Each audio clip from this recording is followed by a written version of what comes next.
Unity of interest. That's one thing that I heard at this panel that Matt Polka just convened with Congressman Latta and Congressman Welch. Different sides of the aisle, but you have a unity of interest, and that's the Rural Working Group. Why don't we talk about that for a moment?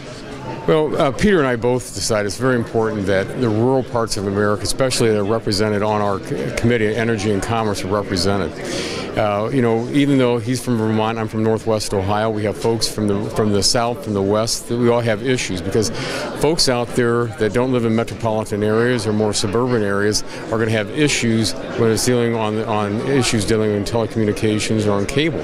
So it's really important for us to hear from the people back home and to address these issues because when we first started talking, we found out we both had issues that were very, very similar.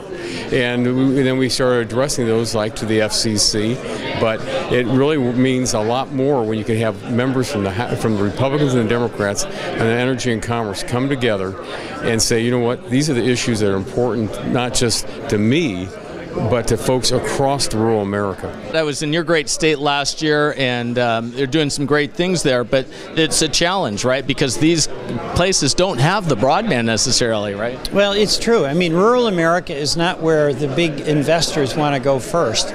But anything related to telecommunications is so essential to the life of rural America. And all of us who represent rural constituencies know their strength in numbers. And the challenges that folks in Bob's district are similar to the folks in my district.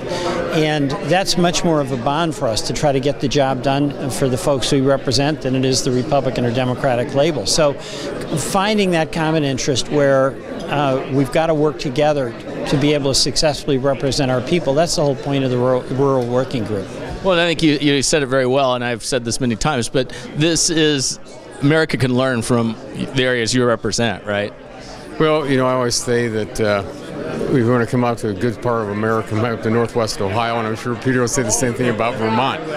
But, it is, because, we don't have Republicans, Democrats, and independents that we're representing when a person's got a problem. That's a constituent of ours. And when we get a call from somebody that says, we're having an issue out here, it could, it could affect their safety, it could affect their business, or just their life. If you can't get communications that you need to keep up with everybody else, you're behind. And just a couple of weeks ago, I was in my district, a very rural part.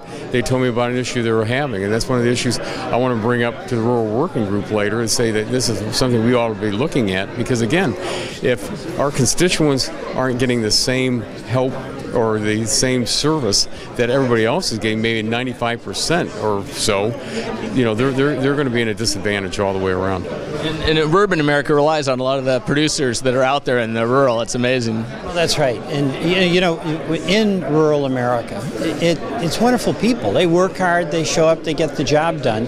And we've got to make certain that in this modern time, it's not just talk about getting broadband, for instance, out to the last mile. We do that just as we did with electricity.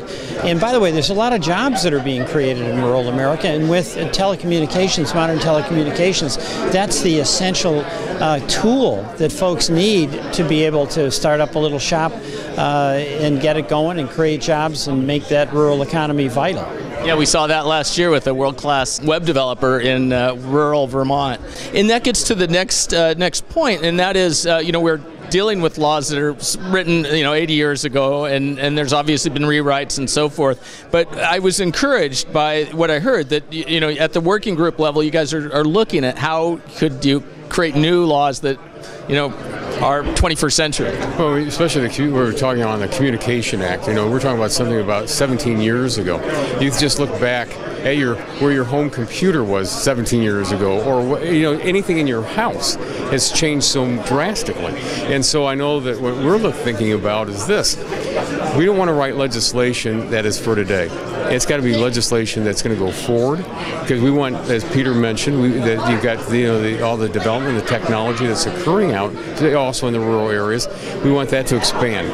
We want people to be able to use the law that will be written to their advantage to have it work and say that this is not, well, now we're, they can say, well, now great, we got a law that's 3 steps behind where we were a year ago. We want that, we need to have something that's going to work into the future and not just be something that's almost, you might say, is stagnant at one point. It's got to be moving forward. Well, I agree with Bob on that. Thank you. Well, that's great, and that's agreement here in Washington, so I really appreciate both your time. Thank you very much. Thanks a lot. Thanks.